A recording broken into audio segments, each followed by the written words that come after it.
JSSC CGL को लेकर के झारखंड हाई कोर्ट में जो मामला चल रहा है, उस मामले पर सुनवाई हुई और अब आज मामले में सुनवाई होने के बाद कल फिर कोर्ट की तरफ से डेट दिया गया है कि कल फिर इस मामले पर सुनवाई होगी। आज लगभग 4 घंटे बहस चली है जेएसएससी सीजीएल को लेकर के। आपको बता दें कि फिलहाल रिजल्ट पर स्टे जो है वो बरकरार है और जेएसएससी सीजीएल के पेपर लीक का जो है दावा किया जा रहा है, इसी को लेकर के कोर्ट में मामला दर्ज किया गया था और कोर्ट में ही इसको लेकर के सुनवाई चल रही है।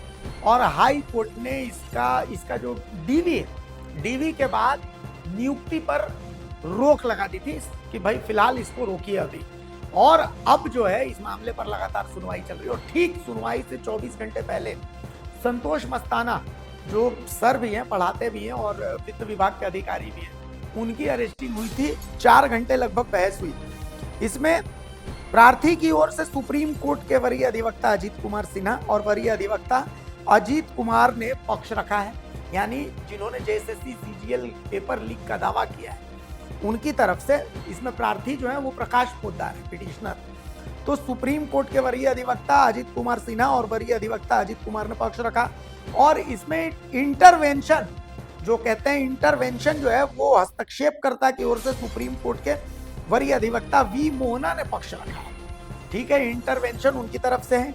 और इस दौरान सीआईडी आईजी अनूप पिरथरे और सीआईडी की जांच टीम भी कोर्ट में मौजूद रही। मुख्य न्यायाधीश की अध्यक्षता वाली खंडपीठ में इस मामले पर सुनवाई हुई। पिछली सुनवाई में राज्य सरकार और जेएसएससी की ओर से पक्ष रखा गया था। प्रार्थी प्रकाश कुमार पोद्दार की ओर से यह याचिका दाखिल की गई है।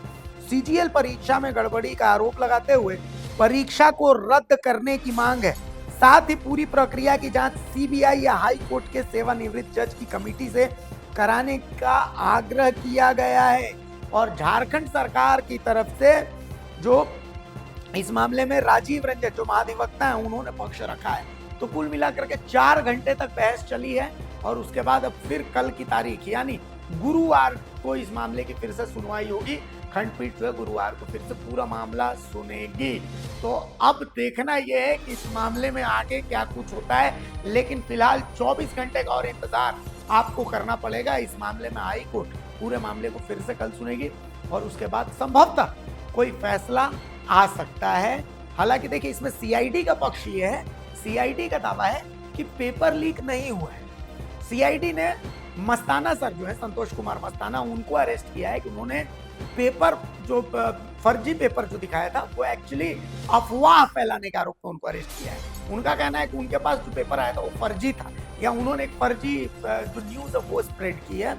और साथ ही सीआईडी ने यह भी कहा कि जितने जो लोग अब तक गिरफ्तार किए गए हैं वो अफवाह फैलाने वाले हैं और जो सवाल मैच कर रहे हैं वो तुक्के के आधार पर मैच कर रहे हैं, मतलब वो गैस है। जबकि जिन्होंने पिटीशन दायर की है प्रकाश पोद्दार, और उनका कहना है कि नहीं, पेपर 100% लीक है। पेपर लीक के उन्होंने कुछ जो सबूत है वो भी दिए हैं, जिसे सीआईडी ने लिया था और उसकी एफएसएल जांच भी हुई थी। हालांकि एफएसएल जांच में क्या कुछ सामने है अब तक सब कुछ सूत्रों के हवाले से, लेकिन सीआईडी अब भी यही कह रही है कि भाई इसमें पेपर लीक की कहीं कोई गुंजाइश नहीं है, पेपर लीक हुई ही नहीं है। तो अब बहस जो है वो इसी मुद्दे पर टिकी हुई है कि पेपर लीक हुआ है या पेपर लीक नहीं हुआ है। तो आप 24 घंटे का इंतजार कीजिए, उसके बाद देखिए क्या कुछ सामने आता है।